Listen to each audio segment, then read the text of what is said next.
আসসালামু আলাইকুম। I hope সকলে ভালো আছেন এন্ড আমিও ভালো আছি। আপনাদের জন্য আজকে আরেকটি নতুন ভিডিও নিয়ে চলে আসলাম। ভিডিওটি শেষ পর্যন্ত দেখার জন্য অনুরোধ রইল। ভিডিও শুরু করার আগে আপনাদের জানাই মাহে রমজানের শুভেচ্ছা। আল্লাহ আমাদের সকলকে সবগুলো রোজা সম্পূর্ণ করার তৌফিক দান করুক, আমিন। তো ভিডিও শুরু করা যাক। মুভির শুরুতে আমরা একটি ছোট ছেলেকে দেখি, যে ছিল এতিম।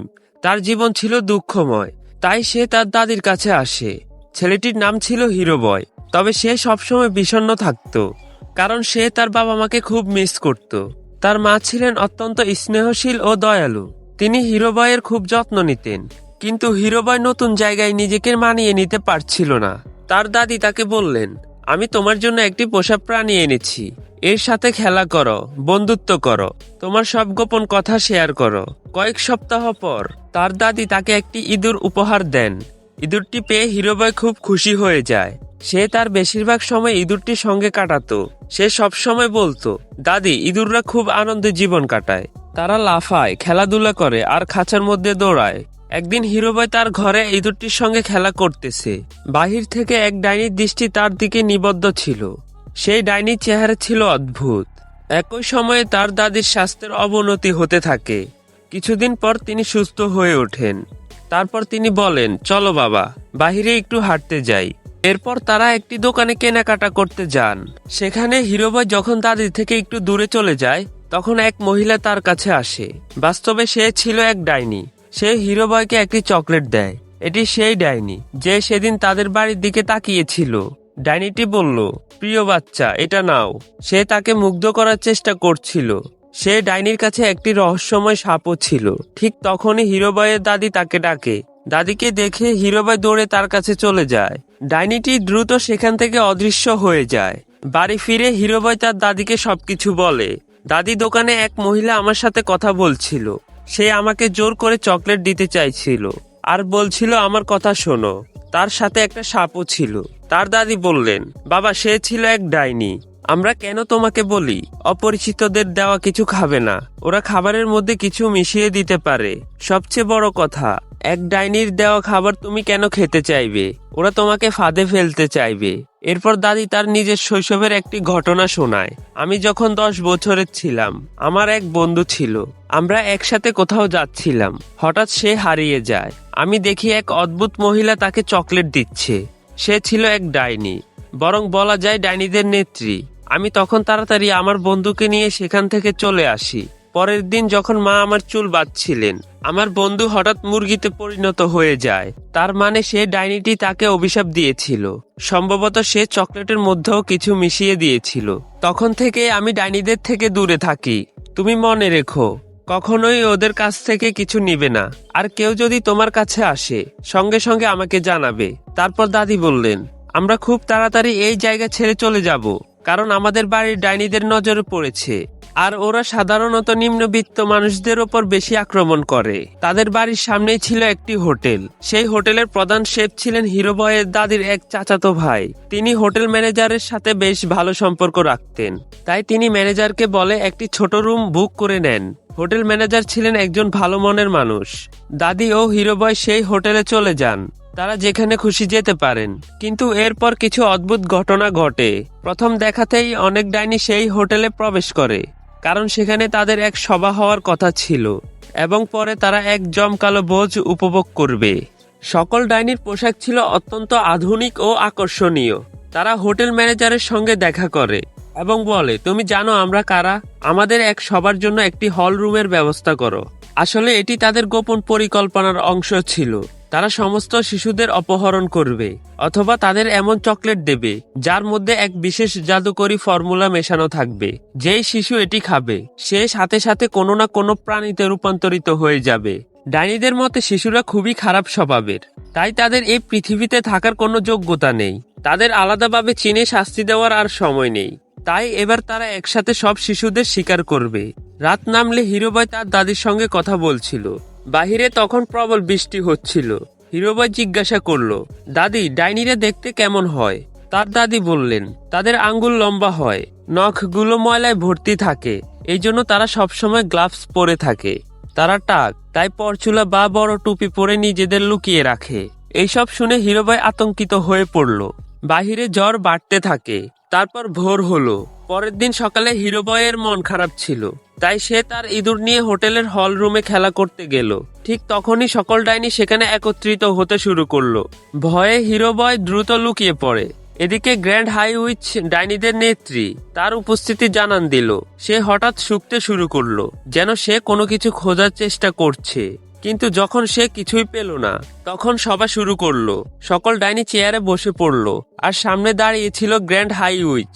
সে একটি বোতল দেখিয়ে বলল, এটি হলো আমাদের জাদুকরি ফর্মুলা। যদি এক ফোঁটা এই তরল কোনো ক্যান্ডি বা চকলেটে মেশানো হয়, তাহলে যে শিশু তা খাবে সে সাথে সাথে প্রাণীতে রূপান্তরিত হয়ে যাবে। তারপর সে বিস্তারিত ব্যাখ্যা দিতে শুরু করলো। কিন্তু আবারও সে কিছু শুকতে লাগলো। এবার সে মঞ্চের চারপাশ ঘুরে দেখতে থাকে। তখন তার নাক ও মুখ বিকৃত ও ভয়ঙ্কর দেখাচ্ছিল। সেটি ছিল গ্র্যান্ড হাই উইচ। হঠাৎ সে মঞ্চের অংশ সরিয়ে ফেলল, কিন্তু সেখানে কাউকে দেখতে পেল না। কিন্তু মঞ্চের পেছনে ছিল একটি ছোট ভেন্টিলেশন উইন্ডো। সেখানেই সে হিরো বয়কে দেখতে পেল। সে সঙ্গে সঙ্গে তাকে ধরতে এগিয়ে গেল। ঠিক তখনই একটি মোটা বাচ্চা ছেলে সেখানে চলে আসে। সে ছিল হোটেলের এক অতিথির ছেলে। সকল ডাইনি ছেলেটিকে ঘিরে ধরে।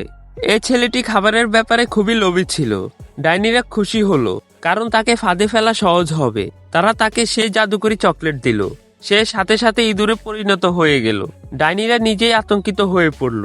যখন তারা ছোট ইঁদুরটিকে ছুটে যেতে দেখলো, তারা তখনই সেটিকে তাদের হাই হিল জুতোর নিচে পিষে ফেলতে চাইল।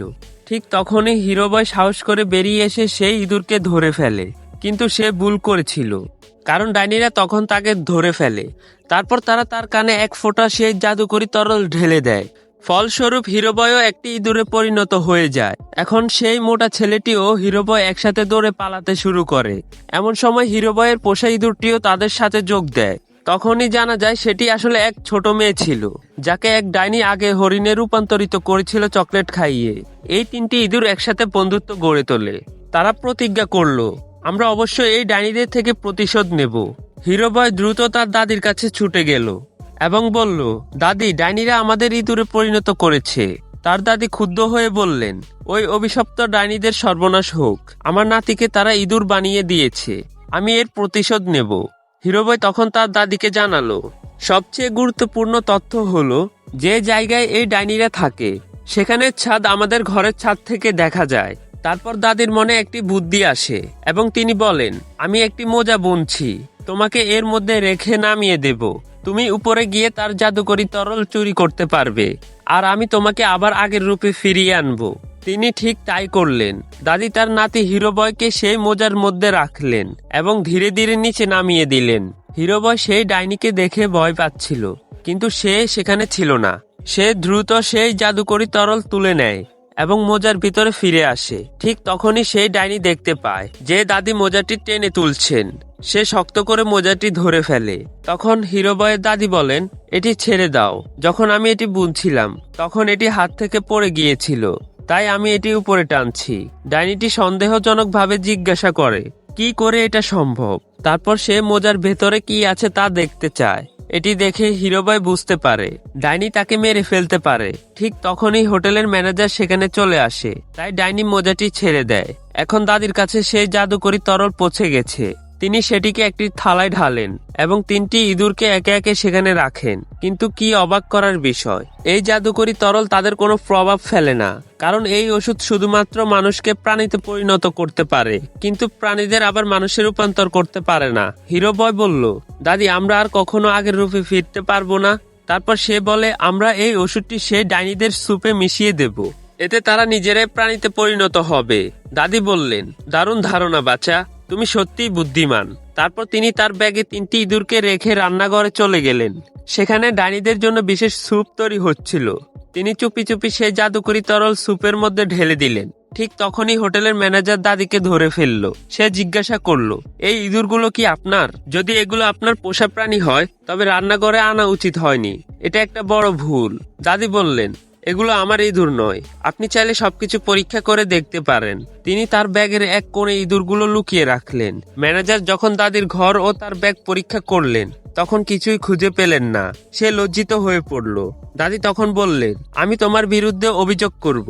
কোনো কারণ ছাড়াই তুমি আমার ঘর তল্লাশি করেছো। এটা শুনে ম্যানেজার ভয় পেয়ে গেল এবং বলল, দয়া করে রাগ করবেন না দাদি, আমি দুঃখিত, আপনাকে এক ফ্রি ডিনার দিচ্ছি। দাদি সফলভাবে তার পরিকল্পনা বাস্তবায়ন করলেন। এদিকে ডাইনিদের ডিনারের সময় হয়ে গেল। ডাইনিরা সেই স্যুপটি শুধু নিজেদের জন্য বানিয়েছিল, কিন্তু যখন তারা স্যুপ খেতে শুরু করলো তখনই ঘটল এক আশ্চর্যজনক ঘটনা। সকল ডাইনি ইঁদুরে পরিণত হতে শুরু করলো। দাদি আনন্দে চেয়ে দেখলেন, আর হোটেলের কর্মীরাও খুশি হয়ে সেই ইঁদুরগুলোর পেছনে দৌড়াতে লাগলো এবং সেগুলোকে মেরে ফেলতে লাগলো। কিন্তু দুর্ভাগ্যের বিষয়, গ্র্যান্ড হাইউইচ তখনও স্যুপ খায়নি, তাই সে ইঁদুরে পরিণত হয়নি। তিনটি ইঁদুর যখন একটি ফাঁদ তৈরি করলো, তারা চালাকির সঙ্গে ডাইনির হাত একটি ফাঁদে আটকে দিল। ডাইনি চিৎকার শুরু করলো, আর তখনই তারা তার মুখে সেই জাদুকরি ওষুধ ঢেলে দিল। ফলস্বরূপ সে অন্য ইঁদুরগুলোর চেয়ে বড় একটি ইঁদুরে পরিণত হলো। তারপর তারা তাকে একটি কাচের বয়মে আটকে রাখলো। দাদি এরপর একটি বিড়াল নিয়ে এলেন এবং সেই ইঁদুরের সামনে রেখে দিলেন। এখন কে জানে সেই বিড়াল হয়তো তাকে খেয়ে ফেলবে বা মেরে ফেলবে। এদিকে দাদি তিনটি ইঁদুরকে ব্যাগে ভরে হোটেল থেকে বেরিয়ে গেলেন, কারণ এখন আর ডাইনিদের কোনো ভয় নেই। তিনি আবার তার বাড়িতে ফিরে যেতে পারেন। বাহিরে দেখা গেল সেই মোটা ছেলেটির বাবা মা তাকে খুঁজছে। আমাদের ছেলে কোথায় গেল? কিন্তু তার মা ছিল একদম নিষ্ঠুর। সে কখনো তার ছেলেকে ভালোবাসতো না। যখন তার ছেলে ইঁদুরের কণ্ঠে কথা বলতে লাগলো, তখন সে ভয় পেয়ে চিৎকার করে বলল, এটাকে এখান থেকে সরিয়ে নাও, আমি এটা গ্রহণ করব না। সে তখন বলল, ঠিক আছে, আমি আমার বন্ধুদের পেয়ে গেছি, আমি খুশি, কারণ আমি এই অপ্রিয় পরিবারের হাত থেকে মুক্তি পেয়েছি। তারপর দাদি তিনটি ইঁদুরকে বাড়িতে নিয়ে এলেন এবং তাদের খাবার দিলেন। তিনটি ইঁদুরই খুশি ছিল তাদের নতুন জীবনে নতুন বন্ধুদের নিয়ে। দাদি তাদের খুব যত্ন নিতেন। সবচেয়ে মজার বিষয় হলো, এই তিনটি ইঁদুর কখনোই আবার মানুষ হতে চায়নি। তারা সারাদিন দৌড়াতো, লাফাতো, খেলাধুলা করত এবং আনন্দ করত। দাদি তাদের দেখে খুশি হতেন। এখানেই মুভিটির আনন্দময় সমাপ্তি ঘটে। আশা করি ভিডিওটি দেখে আপনার ভালো সময় কেটেছে। ধন্যবাদ।